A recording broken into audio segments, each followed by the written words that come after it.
It is 2 a.m., you are staring at the ceiling, and your brain is holding a full press conference about something that happened 3 days ago. What did they mean by that? Why did I say it like that? Did I come across wrong? Did they notice? You run the scene again and again and again. You are not anxious, you are exhausted. There's a difference. If you have ever described your own mind as your biggest enemy, this video is for you. Because what is happening in your head is not a personality flaw. It is not weakness. It is not something you just need to let go of. It is a structural pattern, and it has a name, and more importantly, it has a fix. Let's start with what is actually going on. Your brain has two major operating modes. The first is called the task positive network. Think of it as your spotlight. It fires when you are focused, writing, creating, solving, doing. It is directed, linear, purposeful. The second is called the default mode network, or DMN. Think of it as your brain's screensaver. It activates the moment you stop focusing on something external. When you are in the shower, when you are driving a familiar route, when you lie down to sleep. For most people, the screensaver is quiet, gentle background hum, passing thought.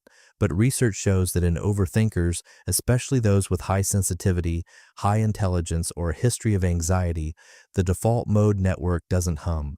It roars. It doesn't know how to idle. So it grabs the nearest unresolved experience and runs it on a loop. Psychologists call this rumination. And here is why that word matters. Rumination is not the same as reflection. Reflection is purposeful. You think about a problem to move through it. You arrive somewhere new. Rumination is circular.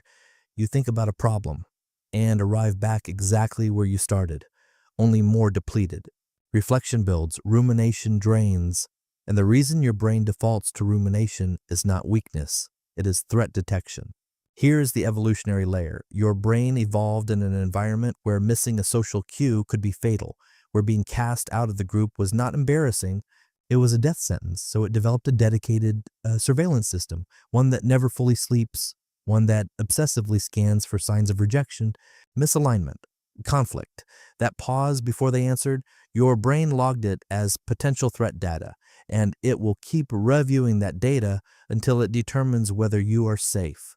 The problem is that the world has changed, but your brain has not received the update. You're running ancient threat detection software in a modern environment where most dangers are not physical.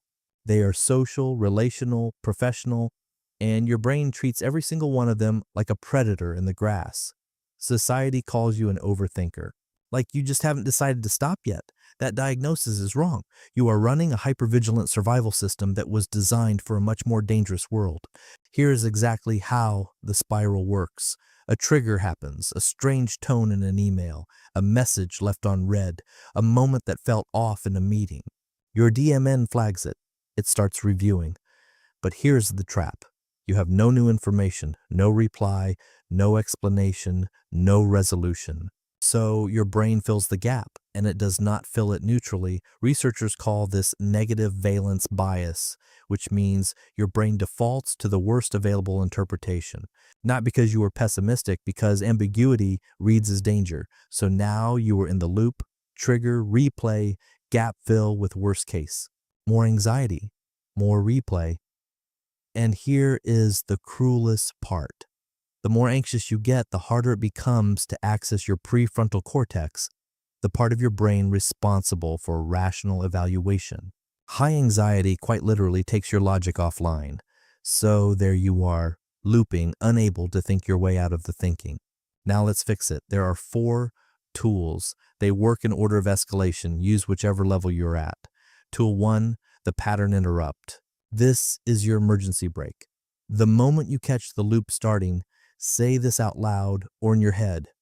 My default mode network is running a threat scan. This is a pattern, not a fact. That sentence alone is not magic, but naming the process activates your prefrontal cortex. It pulls you from the emotional brain to the observing brain, then immediately follow it with a 5, 4, 3, 2, 1 sensory anchor, 5 things you can see, 4 things you can physically feel, 3 things you can hear, 2 things you can smell, or taste. One slow breath. This is not a distraction trick. It is a hard network switch. You are forcing your brain off the screensaver and onto a real external task. The DMN cannot run while the TPN is firing. Tool 2. The resolution window. Here's the hidden rule about rumination. Your brain loops because it believes the loop might produce new information. It is waiting for a resolution that has not arrived, and it will not accept silence, so give it a scheduled appointment instead. When the loop starts, say, "I hear you. We will review this tonight at 8 p.m. for 20 minutes. This is not suppression. Suppression increases the pressure. This is a promise. You are telling your surveillance system, we have a meeting. I have not abandoned this concern. Studies on worry postponement by psychologist Thomas Borkovich show this reduces intrusive thoughts significantly. Your brain complies because you have scheduled the review. It no longer needs to call an emergency session every hour. When the scheduled window arrives, sit with the thought intentionally for 20 minutes.